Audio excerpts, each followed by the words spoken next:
Ako su vam kuhinja i soba u istoj prostoriji, a želite da ih vizualno odvojite i učinite da celokupni prostor izgleda veće, podignite kuhinju na 2 stepenika i odvojite je niskim zidom koji vam može služiti kao šank. Time ćete stvoriti iluziju da su kuhinja i dnevna soba 2 prostorije. A o tome kako najbolje urediti mali prostor i učiniti ga što boljim za život ovog jutra razgovaramo sa arhitektom Marijanom Kaštelan. Dobro jutro, Marijana, dobro nam došla. Dobro jutro, bolje vas našli. Dobro jutro, Marijana. Da li smo mnogo pogrešili? Kako da uvećamo vizualno ili ne znam kako već prostor? Da li je bolje da kupimo veći stan ili da preuredimo kuhinju, sobu, da od dnevne napravimo kupatilo, a da spavamo u kupatilu? U svakom slučaju svaki prostor, iako je mali, znači koliko god da je veliki i prostran, može lepo da se uredi. A ja sam, znači moram da dam jedan uvod, ja sam lično jako vezana za male prostore, da kažem, pošto sam detinjstvo provela u jednom malom stanu. Na 4 smo živjeli u 32 kvadrata i to je onako bio jedan, znači ostao mi u strašno lepom sećanju, onako dečijem. I ono što pamtim jeste da smo mi stalno nešto kreirali, stalno smo nešto smišljali porodično, menjali raspored. I onako taj mali prostor, on može da bude jako inspirativan. Da kažem, za celu porodicu i za korisnike. Što manje, to je inspirativniji. Ali potpuno ste bili u pravu za menjanje, znači zida kuhinje, za otvaranje zida između kuhinje i dnevnog boravka. Da, 2 različite celine koje opet čine jednu celinu. Tako da to je jedan od načina na koje to može da se uradi. Kako možemo da od 20 i kusur, dobra, ne baš 20, ali 30 i kusur kvadrata napravimo veći stan? Da li koristimo neka ogledala, pa imamo vizualne boje? U suštini prva stvar koja je bitna... Kako ste se igrali u svom stanu? Kod dizajniranja, da, mi smo... Kako smo mi rasli, rastao i stan. Tako, probili smo zid i prešli kod komšije u veći stan. Pa ne, to onako ide poprilično, da kažem, nekim organski se razvija. Znači, kako raste porodica, tako se sobe i namene sobe, da kažem, mogu da se menjaju i da se kombinuju. Ono što je jako bitno, ko je, da kažem, koliko ima, postoje neke osnovne stvari, koliko ima ljudi, na primjer, koji koriste taj prostor. Ako je mala porodica, da kažem, sa 1 ili 2 dece, ako je mladi bračni par, ako su dečko i devojka prosto, ako je, ne znam, single dečko, single devojka. Znači, sve to utiče na sam prostor. Tako da odgovora ima mnogo. A koje su to najveće greške koje činimo tokom preuređivanja stana? Šta je to što nikako ne bi smelo se desiti? Da od većeg prostora napravimo manji. Pa, na primjer. Da, u suštini ako je mali prostor, onda je najbolje otvoriti ga potpuno. Znači, treba voditi računa o poziciji prozora i u stvari, ajde i kada se bira stan da se kupuje, to je onako jako bitno, koliko je on svetao i da kažem na koju stranu je okrenut.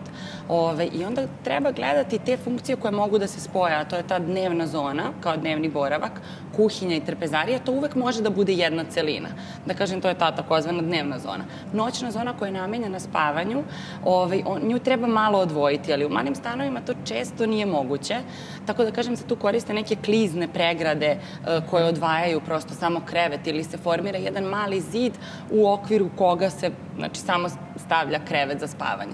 Dečija soba se takođe može odvojiti nekim pomerljivim pregradama, da kažem, koje se preko dana otvaraju, onda sve to postaje jedan prostor. Pa, ali postoji to nešto, da odmah krenemo na prelistavanje štampe, postoji nešto što bi moglo da nas uputi i da nam neki savet? U suštini, štampa kod nas koja je namenjena interijerima je jako kvalitetna i dobra.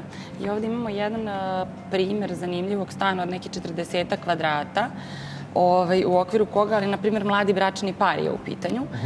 I oni su, na primjer, dizajnirali stan tako da im je dnevni boravak, kuhinja i radni prostor, pošto i rade u tom stanu, znači imaju neki biznis. Ajde, mogli da pokažemo to. Možemo da stavimo ovde. Da stavimo da se to lepo vidi. Oni su spojili, na primjer, dnevni boravak, kuhinju i taj radni prostor.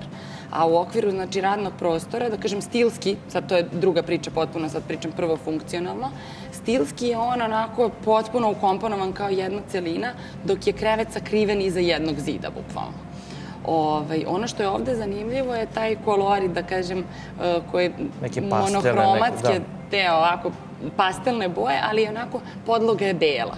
I To komadi čini prostor nameštaja... većim, je li tako? Da, znači podloga je onako bela ili bežikasta i te kažem da je jako dobro u malim prostorima upotrebljavati svetle boje, ali sa druge strane treba biti hrabar i jedan zid ili neki komad nameštaja može da istrpi neku jaku boju.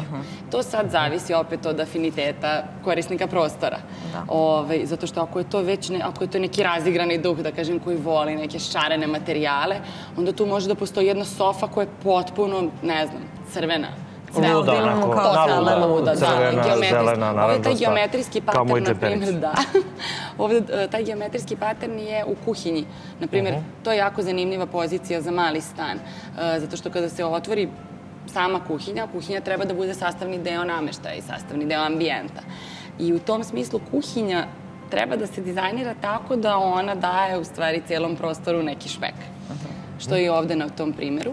Da kažem, ove bele im stolice su onako jedan ikonik komad nameštaja koji je prepoznatljiv svima. Ovdje je znači ovaj spavaći deo sa rame. Spavaći deo je znači odvojen. Znači ovdje ovi su, ovaj mladi bračni par ili par već šta su, upućeni su jedni na druge, nema bežanja ovdje. Nema. Ako hoće da se osame... U kupatilo, u kadru.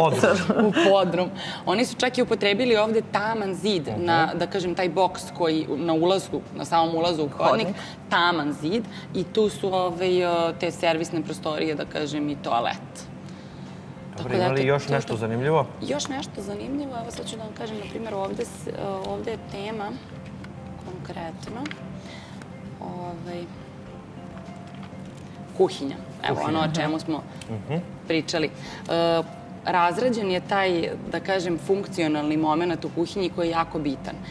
Ono što je bitno da se maksimalno iskoristi prostor u okviru jedne kuhinje. Izvlačenje, rasklapanje. Da, izvlačenje, rasklapanje i podizanje. Znači, gornji elementi su ili klizni paneli, znači tako se otvaraju vratanca, ili se podižu na gore.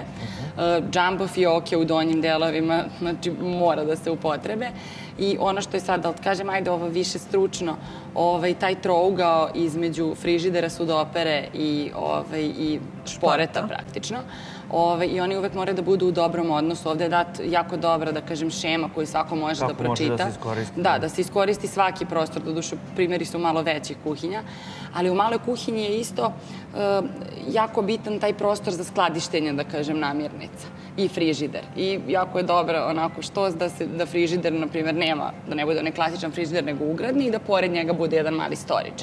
I to onako rešava i estetski, a i funkcionalno sve. Ono što drugo imamo ovdje su neki trendovi. Šta je to trend danas? Šta je to trend? Samo sad.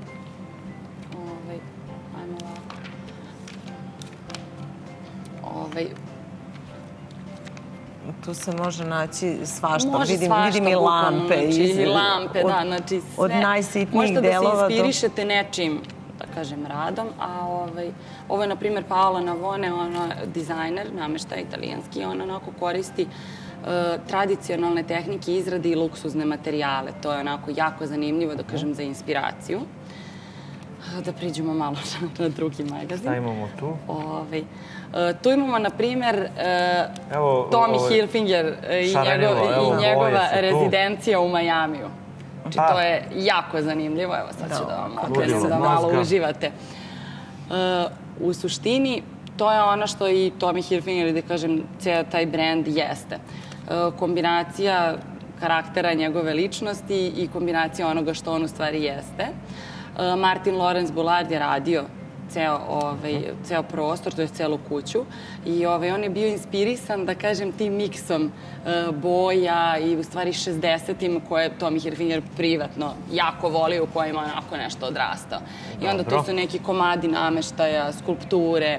To je to. Ostavit ćemo nešto i za sljedeći put. Mi ćemo uzeti to sami pa da pregledamo malo.